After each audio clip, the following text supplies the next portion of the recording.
episode of the Flying Upstream podcast, the podcast that dares to defy the norm and challenge the mainstream. Today, we have the honor of featuring a truly inspiring guest, Martie Smith. Martie is a renowned resilience ambassador, international award winning author, and a bilingual coach and mentor. Martie's journey is a testament to the human spirit's incredible capacity for resilience and transformation. Having faced numerous traumas throughout her life, she has emerged stronger than ever, turning adversity into opportunity. Join us today as we dive into Martie's inspiring story and learn how she has overcome the challenges that have now become the force for positive change in the world. From her experiences as a U.S. veteran to her successful career as an author and coach, Martie's insights are sure to inspire and empower you to live a life that not only defies the norms, but is also fulfilling at soul level. Get ready to be inspired as Martie shares her strategies for building resilience, finding your purpose, and creating a life of meaning and fulfillment. So, Martie, welcome to the show. We're excited to have you here. Thank you for having me. It's always an honor, a pleasure, and a blessing to be able to share my story with so many people that perhaps are out there going, well, I can't this, and it's too late for me to that. And I took off like a bat out of hell after the pandemic. I had a major transformation. It wasn't just the mind, the body, and the soul. It was like I don't even recognize myself. My husband feels like he married someone else, but he's very excited because it ended up being a better version of the original. However, he's been through my thick and thin and my best coach, my best friend, and we've been married 42 years. So I know that is what's taught me all about resilience as well as he's put up with me. I was a mistake when I was 7 years old. My mom said that I was not planned, so that I had been a mistake. And that was kind of like the driving force for me to say, one day I'm going to prove to myself, maybe nobody else, that I'm worth something. And so I was always looking, and my saving grace was learning. Like I loved school because in school I was recognized as being achieving things and being recognized to express myself and everything. But when I'd go home, I was like a third class citizen. Just be obedient. You can't say anything. You can't complain. I've moved 49 times in my lifetime. And being bilingual, and I was raised in the Spanish environment. However, I learned English before I did Spanish. So right off the bat, I was against the tide for not knowing my native tongue. But at the same time, I was grateful because I was very versatile, very, very flexible with everything and we always moved in the middle of the school year, which was really traumatizing for a child to try to, fit in, and let alone not really sure the culture or anything. So I've had an adventurous life, to put it mildly. I love you are already flying upstream from day Yes. one. I love Yes. it. You had the fire in you. I love it.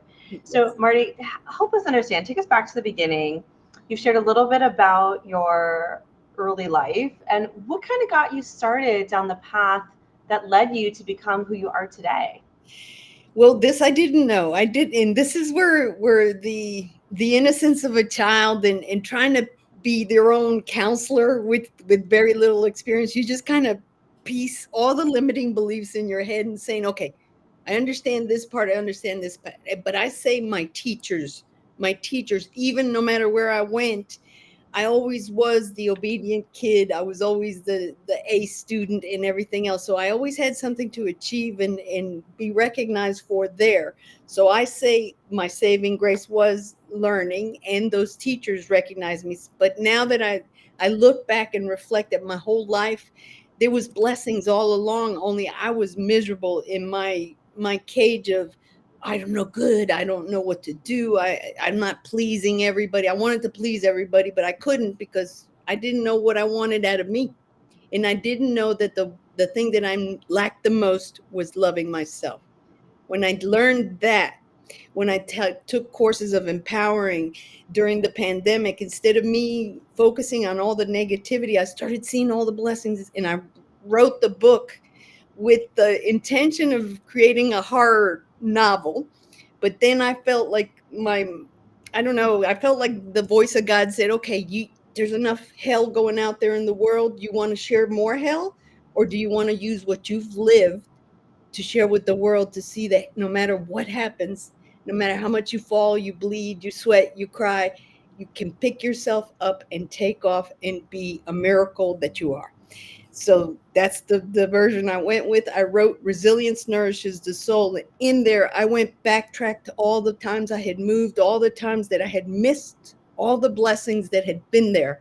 But I was so blind by my limiting beliefs that I couldn't see the reality of how blessed I was. Now that I acknowledge all that gratitude, it's like, my God, what am I complaining about? Yes, I was in a wheelchair. Yes, I've had 27 surgeries. Yes, I wasn't able to walk for a while, but all along, God would put in the proper instruments for me to keep going.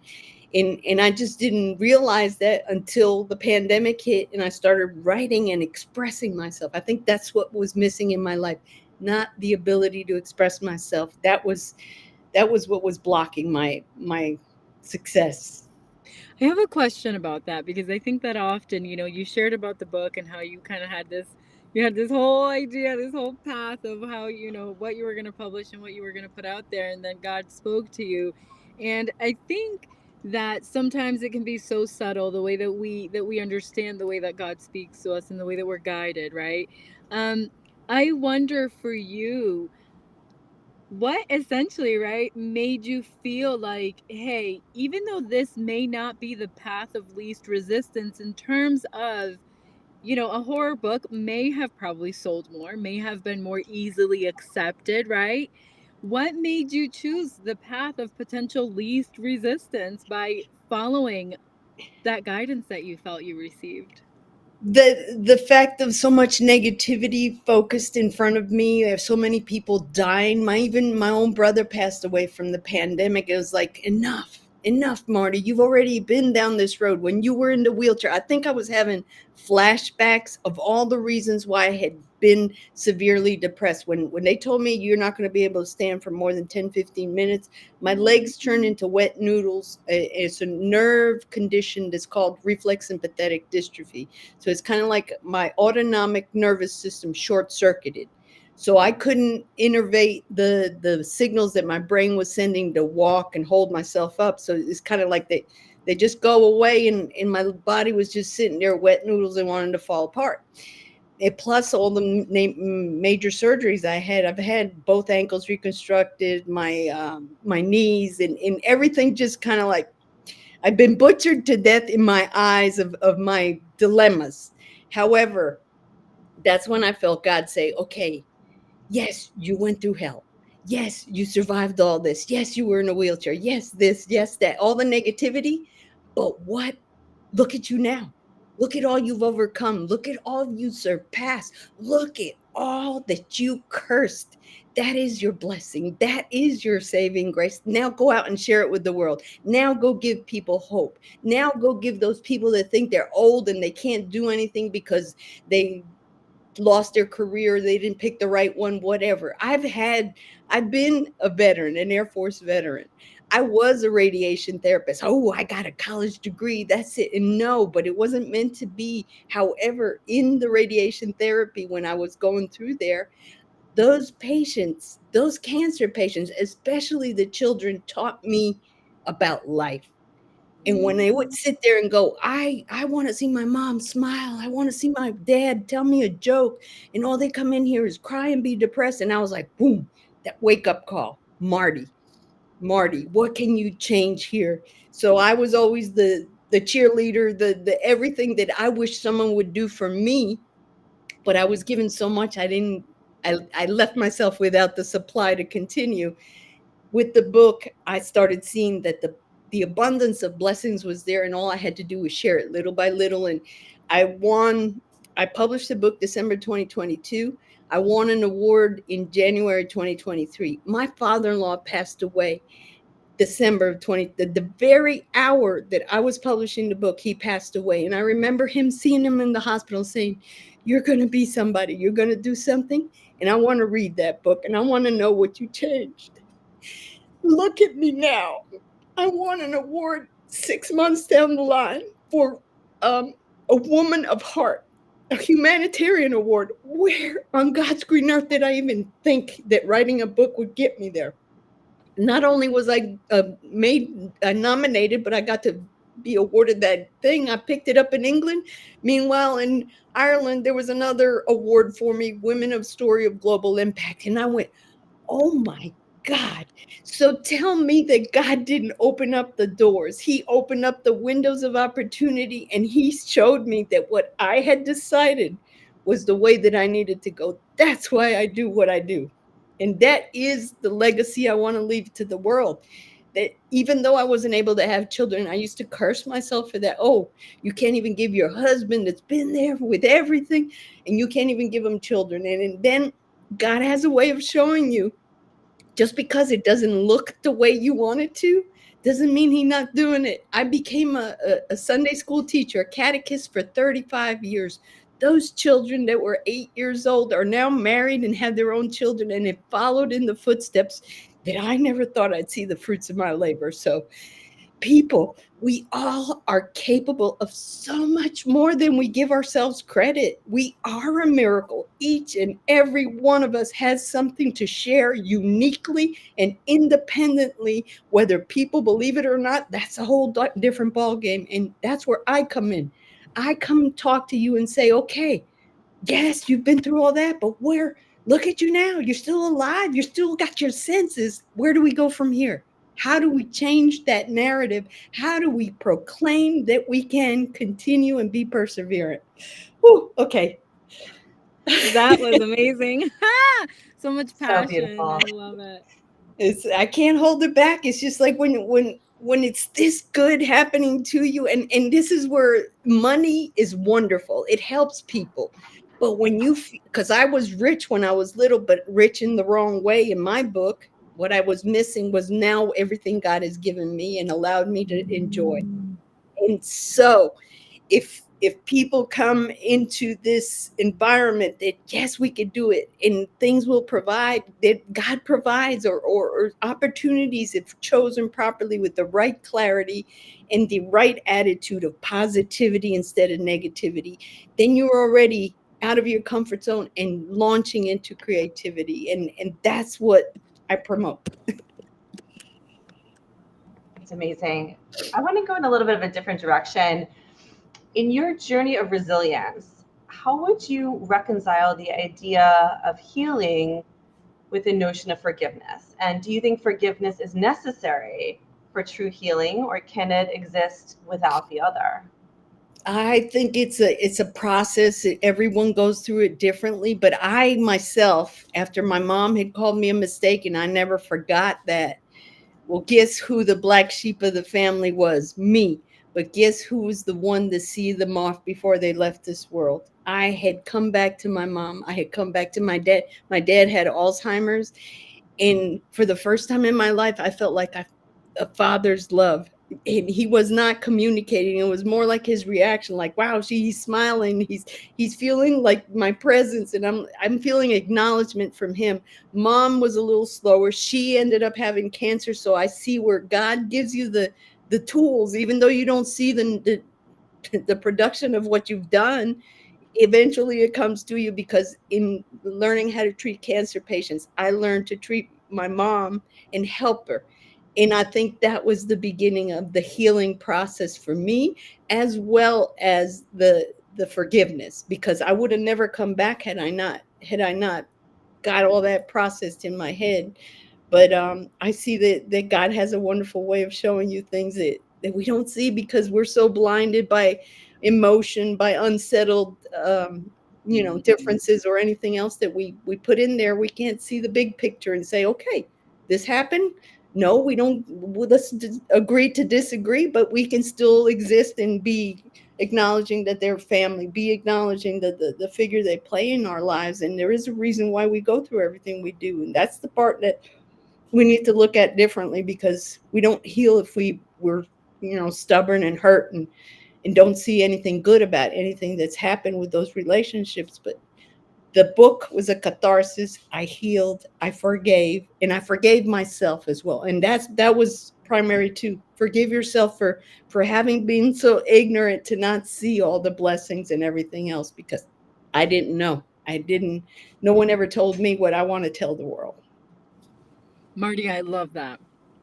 And I love that because of where I want to take it next. I think this is something that's a little bit can be a little bit controversial. I think people have different perspectives on it. Um, some people, believe that the constant exposure to adversity can be harmful rather than beneficial, right? Do you think, or I guess, what role do you think God plays in that? Because if constant adversity can be harmful rather than beneficial, then why does God make us, and whatever God, for whoever's listening, however you refer to your God, to your higher power, whatever you call that higher power, why does that higher power ensure, basically, because that's what it feels like for a lot of us, especially with what's going on right now across the globe, ensure that we go through these adversities? Well, I think life is a lesson. It's a constant lesson. And I don't think many people can say that they've lived all their life and not learned anything from it because one reason or another. But in why do these things keep repeating itself was my question. Why is it that I got a career? Yes, I'm gonna graduate. Yes, I'm the only one in the, and then boom, I get hurt. No, career over. Why? Wait, and you're like, why me? But why not me? Why not me? And those are those tests. It's like you're going in for round 2, round 3, round 4, and until you finally understand the reason why you face what you face constantly. I started seeing the patterns repeat themselves, and I was like, my God, it was me. It was me creating that momentum of saying it's not going to work. I was already giving up before I started because I was using the one experience as the pattern for the rest of my life. On the contrary, that one experience was the lesson I never understood. That was the lesson that kept repeating itself until the pandemic hit. And here we go again. And no, I'm not going to be Debbie Downer. No, this isn't doomsday. No, the world is going to continue because we have what God gives us to continue. Bring it down to, it's not about me. It's about how to deal with the adversity. How does this help me? And how will this help those around me? And how can we change the world? Because all of us can be a game changer. No, it doesn't have to perpetuate. No, it doesn't have to be a life cycle of generation after generation go, oh, well, that's how my grandmother, that's how my mom, and that's how and that's how my children. No, we can stop where we are and look at things from a different angle, change our perspective, find all those lessons that God is putting in there. And when you start letting all that register, your creativity goes and you're like, okay, maybe I can't do it the way I've been doing it. Maybe I need to do it a different way. Maybe I need to be around the people that inspire me to see the gifts I don't have. And that's exactly what's happened to me. I feel like I've won the spiritual lottery. That's all there is that I see. And the right people came into my life, and they are those little angels that God put along the way that I had never noticed before. And I was like, wow, I need to calm down and regroup and see all the hugeness of my life, because I didn't know how to look at it before. But I think that's what God does. And until you get the lessons right, that's when you start receiving the blessings. But it's always going to be, I'm always reminded, and I will tell you, yes, I got out of a wheelchair. I became a personal trainer. I lost 70 pounds, 70 inches. I did all kinds of stuff. But at the same time, recently, I pinched a nerve in February of this year. And I have handled the whole situation a different ballgame. The old Marty would have said, see, I wrote a book and now I can't continue because my pain is so grave and la la la. No, The pain is a reminder that you learned your lesson. Now, how are you going to let that enhance what you're sharing with the world? And that's what we need to do. And no one teaches that. No one teaches it. It's like you got to go get to school, you got to go get a family, you got to go get a title, this, that, and the other.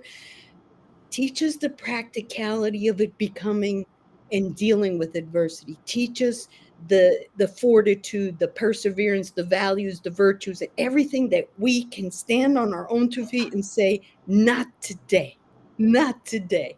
Maybe last time, maybe the other time, but not today. And that's how I feel now. And that gives you confidence. I'm telling you, if you had seen me 10 years ago, you'd have said, bless her heart, she's not going to make it. So that that is God telling me, that's he's putting the light in me and saying, look at you.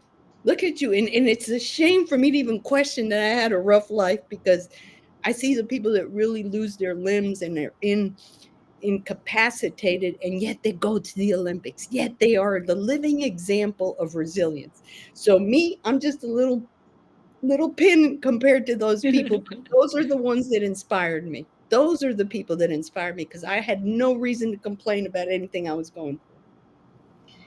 You know, kind of on that path, something that occurred to me is that some people might say resilience is a privilege that not everybody has access to due to systemic barriers or just life experiences, social norms. What is your take on this perspective? And how can we bridge the gap for those that are really struggling? Okay, and this is where we're all born with that little seed of resilience. And I think how we nurture our situations, the adversity, whatever it is we handle, if we learn how to make that seed bloom and say, okay, I can look at things from a different angle, I could do different things, then that resilience is already developing. When you find the right sources around you to read about how it is that we control our emotions, how it's got everything to do with our control of what we do with what we have. But at the same time, I say each and every one of us is born with resilience. The problem or the difference is we don't know that we have it. And when we have it, we don't know that we can enhance it by looking at things in a different way when adversity happens. I love that. And so you do coaching and work with people who are going through these big transformations, kind of like the one that you have. It sounds like you've gone through a couple of different times in your life, beautifully, obviously, because we see the outcome today. What are what are one or two things that you would share with someone who is in the midst of a transformation or at the beginning of one? Because sometimes we don't know that we are at the beginning, or right when we're in the middle, we're like, can I actually make it? Am I going to make it? This is too much. We talk about resilience, and I know it's a beautiful thing and it's important, but when we're in the middle of that race, what are a few things that you would say to someone to help them come along, and keep going so that they can reach that journey, so that they can hear God's calling? And this is kind of like what I my realization when it hit me is like, okay, all right, there's a rhyme and a reason why we go through everything we do, and I'm starting to figure it out, that yes, it was how I believed about certain things, and how my definition of what was reality was not the truth of what was happening. It was just my version of seeing it. Okay, when someone goes through that, the first thing you have to be willing to do is to change. And once you change, you're already stepping out into that uncomfortable zone. But that is when your picture, your vision gets bigger and you see the lay of the land. Okay, I've never been down this road before. Wow, look at this. Maybe I could try this. And mistakes make you or break you. It made those mistakes made me, because they made me say, okay, I didn't quite get it there, but let me try it over here. And so it is, be willing to transform, yes, not be afraid to go out of your comfort, because that's where you find all your flotation devices. That's where you find the resources that you've not seen, that you've been blinded because you were in that comfy zone where you had your blankie and your whoobies and everything else, but you weren't exposed to how to deal with all these things that come at you. We cannot, and this is definitely a proof because I've lived it, we cannot fend off adversity. The worst thing to do is fend it off. Why? Because when you don't address something, it stays in there. And then the slightest little trigger of something that comes at you that resembles that starts making it a bigger nightmare. And then you lose sleep. And then you get anxious. And oh my God, I can't, I'm not going to make this. And then you get those people that say, oh, I understand you. And the people that you surround yourself are the reflection of who you are. And so when you surround yourself with the right people and they're the ones telling you things that you say, and I will say this because my friends are a witness, you're crazy. You think I could do that? I'm not William Shakespeare. I can't write a book. And oh, Marty, you'd be wonderful at public speaking. Oh, heck no, I don't even want to meet new people. And now the proof is there that's when you get out of that comfort zone. Yes, it's a dare. It slows your heart rate to a craziness, but you still can make it. You got to be brave. You got to be bold, and you got to be daring. And that's the difference between dealing with life and not. You know, you just touched on this concept of vulnerability. I want to dive a little deeper into that because many people equate vulnerability with weakness. So, how would you challenge this belief, and what role do you think vulnerability plays in the process of building resilience? Well, vulnerability is what taught me that I was able to do much more than I had given myself credit. And in the same time, that built compassion, that built empathy, that built the idea that, wow, if I know this about me and I understand that it's on in other people, we can find a way around it. And yes, I'd say that a lot of the people say at one point in time, and I think it's changing, that vulnerability made you weak. Oh, no, we shouldn't cry. Oh, don't be a fool. They, everything, the reasons why we shouldn't. But no, on the contrary, when we're authentic, when we spill our feelings and get them out, that clears our head. That gives us the idea of what is our why we want to do what we want to do, and we find a way to do it, and we surround ourselves with the right environment to get it done. So no, it's not weakness. It's a badge of honor. So That's beautiful. great. That's true. We can forget that because in this capitalist world that we live in, we're taught that our emotions come second. We need to do what we need to do first.